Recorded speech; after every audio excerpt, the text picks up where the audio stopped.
नमस्कार, आपका बहुत बहुत स्वागत है। मैं हूं आपके साथ वर्षा शर्मा। रुक करेंगे उत्तर प्रदेश की खबरों की ओर। मुख्यमंत्री योगी आदित्यनाथ ने लखनऊ में आयोजित कार्यक्रम के माध्यम से मिशन शक्ति का शुभारंभ किया। इस अवसर पर मुख्यमंत्री ने राज्य के सभी थानों में नव स्थापित मिशन शक्ति केंद्रों का उद्घाटन किया। कार्यक्रम में मुख्यमंत्री ने मिशन शक्ति केंद्रों से संबंधित SOP की पुस्तिकाओं का विमोचन भी किया और इसके अलावा विभिन्न जन कल्याणकारी योजनाओं के लाभार्थियों से संवाद किया। मुख्यमंत्री ने कहा कि मिशन शक्ति केंद्र महिलाओं की सुरक्षा और उनके अधिकारों की रक्षा सुनिश्चित करने के लिए काफी महत्वपूर्ण कदम है। इन केंद्रों के माध्यम से महिलाओं की सुरक्षा, मार्गदर्शन और कानूनी सहायता प्रदान की जाएगी। उन्होंने अधिकारियों को निर्देश दिए कि मिशन शक्ति केंद्रों को समुचित ढंग से संचालित किया जाए और महिलाओं को तत्काल सहायता और संरक्षण सुनिश्चित किया जाए। वो बच्चे पहले तो डर गए। मैंने पुलिस कर्मियों को अलग से कि मैंने अलग किया, मैंने कहा तुम लोग हट जाओ, मुझे इन बच्चों से बात करने दो। मैंने देखा सर्दियों का समय, पथरीले रास्ते, वे बच्चे स्कूल जा रहे हैं लेकिन तन पे स्वेटर नहीं और पैर पर चप्पल नहीं थे। मैंने उनसे पूछा, एक बेटी थी, मैंने उससे पूछा, मैंने कहा कौन क्लास में पढ़ती हो? उसने कहा चौथी क्लास में। मैंने कहा तुम्हारे पास स्वेटर नहीं है? उसने कहा नहीं। मैंने कहा तुम्हारे पैर में चप्पल नहीं है? क्या चप्पल है नहीं तुम्हारे पास? उसने कहा नहीं। मैंने कहा तुम अकेली हो? कहा नहीं, भाई भी है। मैंने कहा भाई कहां है फिर? कहा भाई दूसरे स्कूल में पढ़ता है। मैं भौचक था। मैंने कहा दूसरे स्कूल में कहां? कहा वो पब्लिक स्कूल में पढ़ता है और मैं सरकारी स्कूल में। तो मैंने कहा उसके पास भी कपड़े नहीं है? कहा नहीं, उसके पास तो कपड़ा उसके लिए बनाया गया है। मैंने कहा उसके पास भी चप्पल नहीं है? कहा नहीं, उसके लिए जूते आए हैं। तो मैंने कहा फिर तुम्हारे लिए क्यों नहीं आया? कहा मैं बेटी हूं ना। मैं भौचक था ही देख करके, और मैं उसी दिन यहां पर वापस आया और मैंने शाम को कहा, मैंने कहा प्रदेश के अंदर बेसिक शिक्षा परिषद के हर बच्चे के लिए 2 uniform, bag, books, shoes, socks, sweater ये सरकार देगी। और आज आप देखते होंगे हमारी ये लागत, इन सब की लागत कुल पड़ती है आज के दिन पर 1000 रुपए। हम 1200 रुपए हर बच्चे के लिए उसके अभिभावक के पास भेजते हैं कि आप ये सामान अपने बच्चों के लिए खरीद करके उनको उपलब्ध करवाइए। आज मुझे प्रसन्नता होती है जब मैं देखता हूं, अभी भी बहुत सारे अभिभावक हैं जो जूते मोजे लेने में कोताही बरतते हैं, लेकिन कम से कम अब मैं देखता हूं कि 90% बेटियां आज के दिन पे चप्पल पहन करके स्कूल जा रही हैं। आज उनके पास आप देखते होंगे यूनिफॉर्म होती है, सर्दियों में उनके पास स्वेटर होती है। आज उनका बैग फटा हुआ नहीं होता, वह भी अच्छा बैग लेकर के स्कूल जा सकती है। और हायर एजुकेशन में पढ़ने वाली हर बेटी के पास उसके हाथ पे टैबलेट होता है। टैबलेट ये है नया चेंज। यानी ये 2017 की स्थिति कि बेटी भी सुरक्षित नहीं थी, उसके सामने स्वयं का सुरक्षा का खतरा था, उसके रोजगार पर डकैती पड़ती थी, उसके पोषाहार को चंद माफियाओं को डकैती डालने की छूट दे दी जाती थी। और स्कूल की स्थिति क्या थी, आंगनबाड़ी केंद्रों की स्थिति क्या थी? आज तो आंगनबाड़ी केंद्रों में हॉट मील मिल रहा है, पोषाहार मिल रहा है। और यह कार्यक्रम कोई बदनाम ठेकेदार नहीं करता है, बल्कि एक कार्यक्रम हम लड़े इसके लिए, बहुत लंबी लड़ाई लड़ी गई इसके लिए। तमाम माफियाओं का गिरोह बार बार घेरता है, लेकिन हम सुप्रीम कोर्ट तक इस लड़ाई को लड़ करके फिर से लाए कि नहीं, महिला स्वयंसेवी समूह ही इसको चलाएगी और इसमें महिलाओं को रोजगार भी मिलेगा और ईमानदारी पूर्वक यह कार्यक्रम आगे बढ़ पाएगा। और आज मुझे प्रसन्नता है कि इस कार्यक्रम को हम आगे बढ़ा पा रहे हैं। इसलिए बढ़ा पा रहे हैं क्योंकि आपने देखा होगा यह सेवा पखवाड़ा का कार्यक्रम चल रहा है 17 सितंबर से 2 अक्टूबर के बीच। और 17 सितंबर से 2 अक्टूबर के कार्यक्रम की शुरुआत आदरणीय प्रधानमंत्री जी ने पहले दिन जिस कार्यक्रम का शुभारंभ किया था, कार्यक्रम का ये जो थीम दी गई थी कि स्वस्थ नारी सशक्त परिवार, और सशक्त परिवार है तो समृद्ध समाज अपने आप बनता है, और समाज समृद्ध होता है तो राष्ट्र को सशक्त होने से कोई ताकत रोक नहीं सकती है। विकसित भारत की संकल्पना का रास्ता यहां से जाता है, और विकसित भारत की उस परिकल्पना को साकार करने के लिए हम लोग आगे बढ़ रहे हैं। मैं कभी कभी इस बात को देखता हूं कि आखिर इस प्रकार की स्थितियां क्यों आई समाज में, क्योंकि हमारा भारतीय समाज तो प्राचीन काल से बहुत जागरूक रहा है। वैदिक कालखंड से लेकर के अब तक कि वे ढेर सारे ऐसे उदाहरण हैं हमारे सामने जहां पर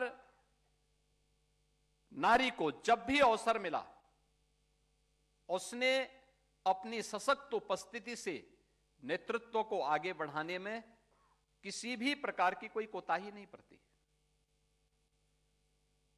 हर स्तर पर उसने बेहतरीन नेतृत्व दिया, और उस बेहतरीन नेतृत्व के माध्यम से जिन लक्ष्यों को प्राप्त किया है वह समाज के अनुकूल रहा है, समाज के लिए कल्याणकारी रहा है। हम लोग आज इसीलिए इस अभियान को आगे बढ़ा रहे हैं। इस अभियान को पंचम चरण में भी हमारा यही अभियान है। हम लोगों ने पहले चरण में जो कार्यक्रम आगे बढ़ाए थे, उन कार्यक्रमों के पीछे का ध्येय भी यही था कि महिला संबंधी अपराधों को न्यूनतम स्तर पर ला करके समाप्त करना है। और मुझे प्रसन्नता है कि प्रदेश सरकार में जो कार्यक्रम प्रारंभ किए गए, अकेले एक वर्ष में यानी 1 जनवरी 2024 से अगर हम लोग अब तक के मामलों में देखेंगे, केवल 24 और 25 तक के ही मामलों को देखेंगे, तो हम लोगों ने 9,513 ऐसे मामलों में 12,271 अपराधियों को दंडित करवाया है, जिनमें 12 अपराधियों को तो मृत्यु दंड की सजा करवाई है, 987 को आजीवन कारावास कराई है, 3,455 को 10 वर्ष से अधिक की सजा दिलाई है, और 7,817 को 10 वर्ष से कम की सजा इस दौरान देकर के प्रदेश सरकार ने उन अपराधियों को एक संदेश दे दिया है। आपने कल देखा होगा, महिला संबंधी अपराध में संलिप्त एक अपराधी बाहर से आया था और संभवतः मारीच की तरह घुसा था, लेकिन जब यहां की पुलिस की गोली ने उसकी शरीर को छलनी किया तो कल वो चिल्ला रहा था कि साहब मैं गलती से उत्तर प्रदेश की सीमा में आ गया हूं, आगे से ये दुस्साहस नहीं करूंगा। और यह हर उस अपराधी को करना पड़ेगा जो महिला सुरक्षा में सेंध लगाएगा, उनके सम्मान और उनके स्वावलंबन में उसमें बाधक बनेगा।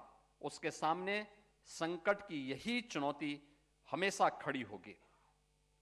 आज का एक कार्यक्रम जहां हम लोगों को प्रभावी ढंग से आगे बढ़ाना है, वहीं साथ ही साथ आपने देखा होगा यहां पे कुछ हम लोगों ने लिटरेचर भी आज यहां पे विमोचन किए हैं, जिसमें सशक्त नारी समृद्ध प्रदेश, इससे जुड़े हुए मिशन शक्ति का ये फोल्डर है। इस फोल्डर में केंद्र और राज्य सरकार के द्वारा नारी सम्मान, उनकी सुरक्षा और उनके स्वावलंबन से संबंधित विभिन्न प्रकार के कार्यक्रम इसमें दिए गए हैं, जिसको देख करके महिला बीट पुलिस अधिकारी हर ग्राम पंचायत में, हर वार्ड में जाकर के इसके बारे में जागरूक करेगी, इसके बारे में बताएगी। और मैं चाहूंगा कि गृह विभाग इस बात को सुनिश्चित करें कि ये हर कॉलेज और स्कूल में भी बालिकाओं को कम से कम ये फोल्डर उपलब्ध करवाए जाए, व्यापक पैमाने पे कराए जाए। जिला प्रशासन भी इसको देख रहा है, तहसील प्रशासन भी आज इस कार्यक्रम को देख रहा है, हर ब्लॉक स्तर पर एक कार्यक्रम, जिला प्रशासन स्तर पर एक कार्यक्रम को लोग देख रहे होंगे। वे इसको सुनिश्चित करें फोल्डर हर एक विद्यालय में जाए, हर बेटी के हाथ में आए, हर महिला के हाथों में जाए, वे देखें और इन योजनाओं से जोड़ करके उन्हें हम आगे बढ़ाने का काम करें। दूसरा, हमारा प्रयास होना चाहिए कि मिशन। फिलहाल रुकते हैं एक छोटे से ब्रेक के लिए, बने रहें हमारे साथ।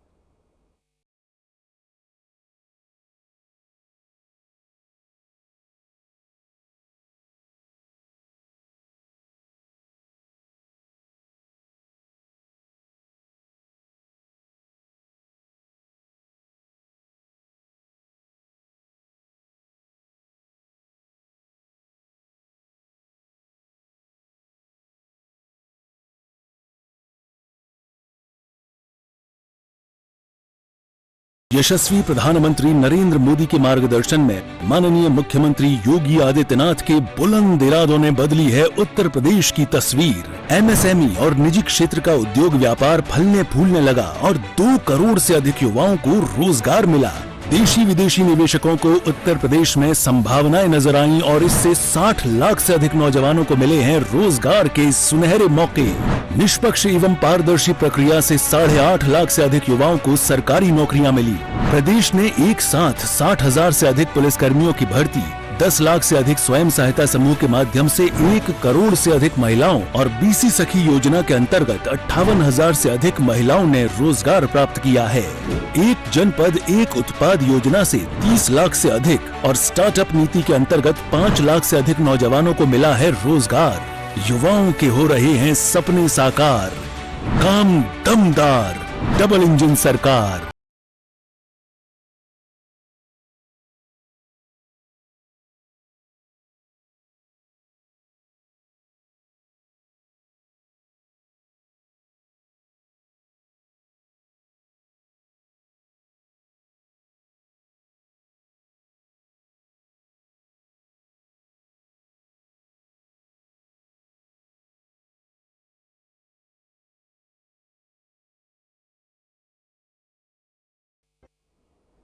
ब्रेक के बाद स्वागत है। खबरों में आगे बढ़ते हैं। बड़ी खबर है, डिप्टी सीएम केशव प्रसाद मौर्य पहुंचेंगे आगरा। खेरिया एयरपोर्ट पर होगा उनका आगमन।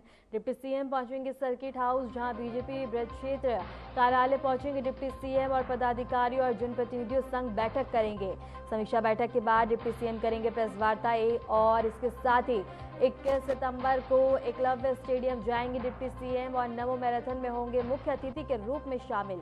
इस वक्त की बड़ी खबर हम आपको बता रहे हैं, जहां डिप्टी सीएम का आगरा का दौरा है और उनके आगमन को लेकर तमाम तैयारियां की गई हैं। सुरक्षा के पुख्ता इंतजाम किए गए हैं और इसके साथ ही बता दें कि डिप्टी सीएम केशव प्रसाद मौर्य पहुंचेंगे आगरा। एयरपोर्ट पर उनका आगमन होगा, जहां भव्य तरीके से उनका स्वागत किया जाएगा और समीक्षा बैठक के साथ प्रेस वार्ता भी करेंगे डिप्टी सीएम।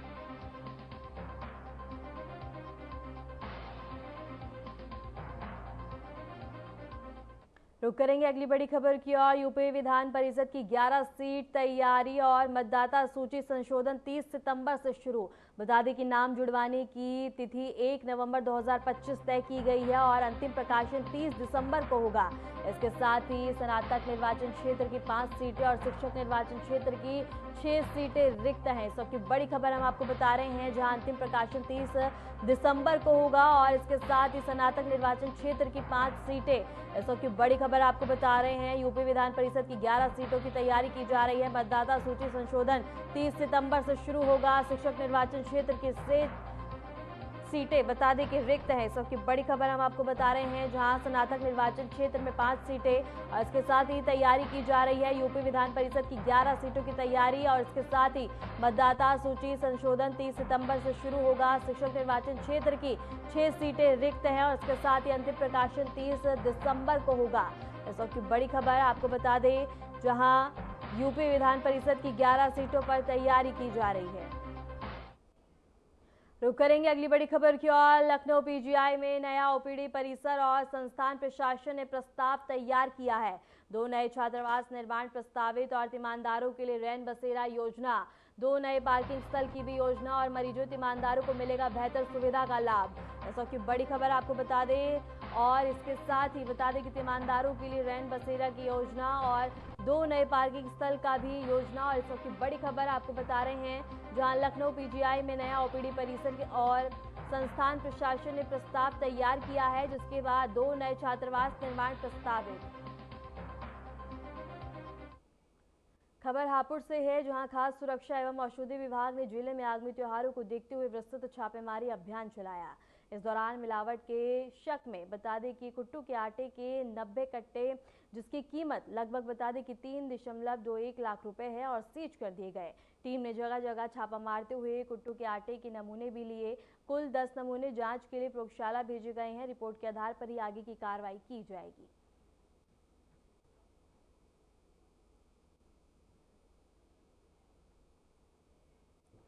खबर रामपुर से है, जहां राधा रोड पर अतिक्रमण हटाओ अभियान चलाया गया। नगर पालिका, राजस्व प्रशासन और लोक निर्माण विभाग की टीम ने सपा के पूर्व जिला अध्यक्ष अखिलेश कुमार के आवास की बाउंड्री समेत कई निर्माण ध्वस्त किए। यह अभियान सुबह 8 से 10 बजे तक चला और ईओ दुर्गेश्वर त्रिपाठी ने बताया कि सरकारी भूमि पर बने पक्के निर्माणों को बुलडोजर से हटाया गया है। इस दौरान सपा के पूर्व जिला अध्यक्ष अखिलेश कुमार के आवास की बाउंड्री समेत कई दुकानों और मकानों की पक्के चबूतरे भी ध्वस्त कर दिए गए।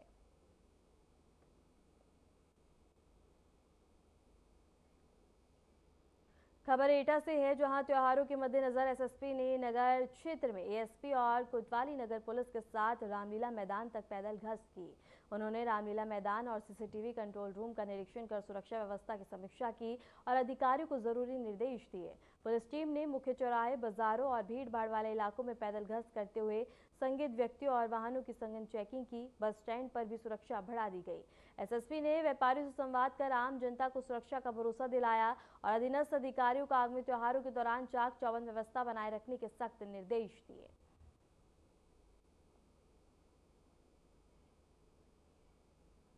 खबर आगरा से है, जहां धर्मांतर गैंग को लेकर बड़ा खुलासा हुआ है। गैंग का झारखंड में पकड़े गए 4 आतंकियों से लिंक सामने आया।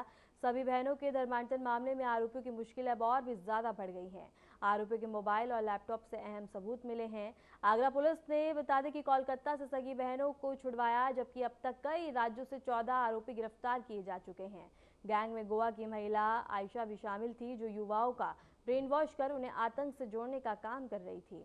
मामले की जांच में आईबी और एएनआई की टीम ने भी गहन पूछताछ की है और ये केस थाना सदर क्षेत्र से जुड़ा हुआ है और आरोपियों पर धारा 113 बीएनएस के तहत कार्रवाई हो सकती है।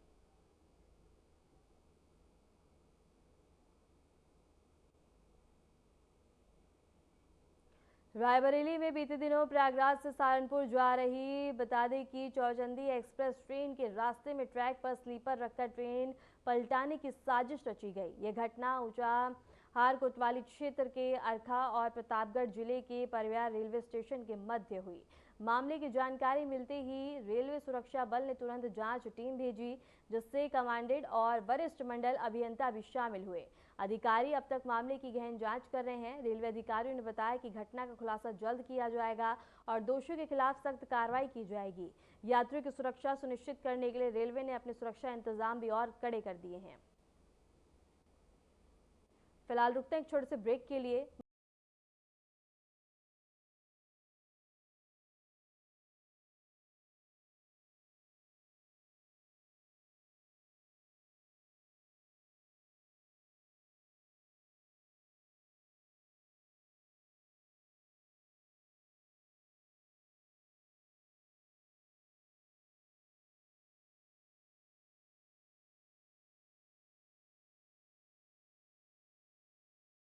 नए भारत का नया उत्तर प्रदेश यशस्वी प्रधानमंत्री नरेंद्र मोदी जी के विजन के अनुरूप बन रहा है।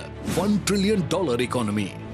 नया उत्तर प्रदेश औद्योगिक और व्यापारिक क्षेत्र में छू रहा है नित नई ऊंचाइयां। माननीय मुख्यमंत्री योगी आदित्यनाथ के नेतृत्व में समग्र व्यापारिक प्रगति का प्रतीक बनकर उभरा है UP international trade show. Greater Noida में 25 से 29 सितंबर 2025 तक किया जा रहा है यूपी इंटरनेशनल ट्रेड शो के तृतीय संस्करण का आयोजन। यूपी आईटीएस के तृतीय संस्करण में देश विदेश के कई व्यापारिक प्रतिष्ठान लेंगे हिस्सा। दुनिया देखेगी नए उत्तर प्रदेश के ट्रेड, ट्रेडिशन एंड ट्रांसफॉर्मेशन के साथ ही कला और संस्कृति की अनोखी झलक। आप भी आइए, अपने व्यवसाय को दीजिए वैश्विक उड़ान। UP international trade show, sourcing का अद्वितीय मंच।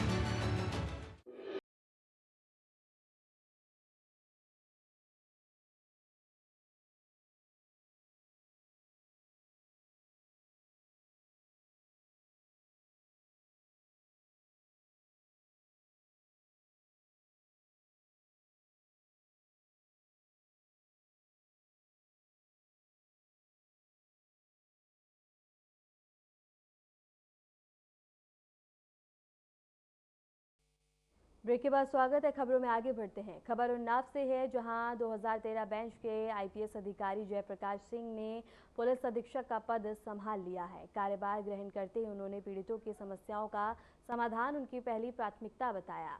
नए एसपी ने कहा कि थानों पर आने वाले हर पीड़ित की फरियाद गंभीरता से सुनी जाएगी और उसका समाधान पुलिस की जिम्मेदारी होगी। उन्होंने महिला सुरक्षा के प्रति जीरो टॉलरेंस नीति अपनाने का भी संकल्प लिया और महिलाओं की सुरक्षा एवं सम्मान को सर्वोच्च प्राथमिकता देते हुए जोर दिया।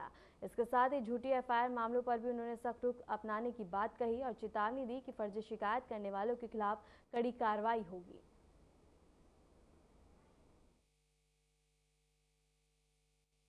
क्योंकि अभी त्योहार आने वाला नवरात्रि का, शासन की भी शीर्ष प्राथमिकता महिला उत्पीड़न रोकने का है, महिलाओं से संबंधित अपराध को न्यूनतम स्तर पर ले जाने का है, भ्रष्टाचार पे जीरो टॉलरेंस का है। तो ये सब मुद्दों पे जो सरकार की मंशा है उस पर 100% काम करते हुए हम ये प्रयास करेंगे कि आम आदमी को जहाँ से उसकी समस्या का समाधान हो सकता है वहीं से समाधान हो, किसी भी आदमी को अपने अगले सोपान पे न जाना पड़े। ये कोशिश होगी। थाने से अगर समस्या का समाधान हो सकता है तो थाने स्तर पर ही होगा। अगर इस तरह की हमको किसी भी थाने से शिकायत आती है कि वहाँ से समस्या का समाधान नहीं होगा तो उनके विरुद्ध हम कार्रवाई करेंगे। खबर बदायूं से है, जहां बता दें कि वजीरगंज थाना क्षेत्र के भमौरी गांव के पास गंगा एक्सप्रेसवे पर तेज रफ्तार कार अनियंत्रित होकर पलट गई, जिससे कार में सवार 2 व्यापारियों की मौके पर ही दर्दनाक मौत हो गई। हादसे की सूचना सुबह मॉर्निंग वॉक पर निकले लोगों ने पुलिस को दी और मौके पर पहुंची पुलिस ने कार में फंसे शवों को बड़ी मुश्किल से बाहर निकाला। कार के पास चांदी के आभूषण और अन्य सामान बिखरा हुआ मिला, जिसे पुलिस ने कब्जे में लेकर जांच शुरू कर दी है। पुलिस ने मृतकों के परिजनों को सूचना दी, जिसके बाद घर में कोहराम मचा हुआ है।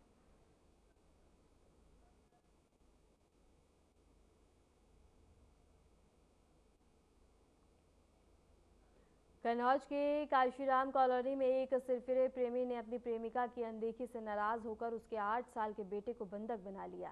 पुलिस ने 7 घंटे की मेहनत के बाद बच्चे को सुरक्षित मुक्त कराया।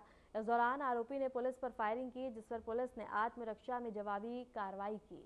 जवाबी कार्रवाई में आरोपी के पैर में गोली लगने से घायल हो गया और उसे उपचार के लिए मेडिकल कॉलेज में भर्ती करवाया गया। इस सफल ऑपरेशन में सर्विलांस और एसओजी के आरक्षी दुष्यंत और यगन ने महत्वपूर्ण भूमिका निभाई। पुलिस ने कहा कि आरोपी के खिलाफ सख्त कानूनी कार्रवाई की जाएगी और बच्चों की सुरक्षा सुनिश्चित करने के प्रयास यूं ही जारी रहेंगे।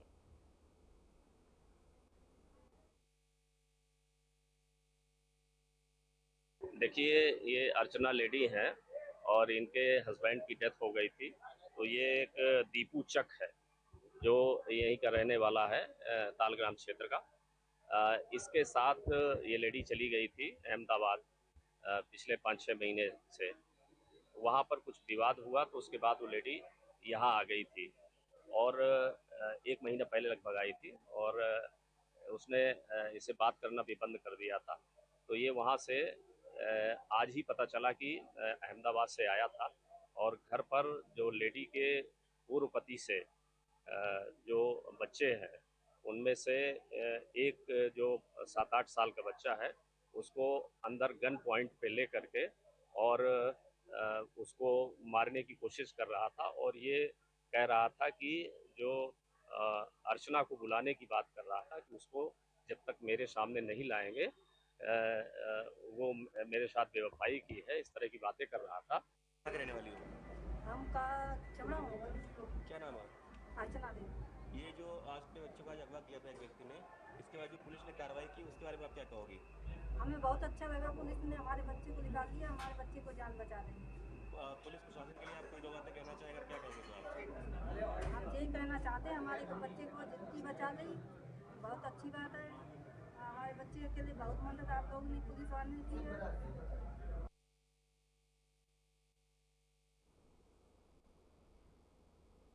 फिलहाल के लिए उत्तर प्रदेश की खबरों में इतना ही। नमस्कार।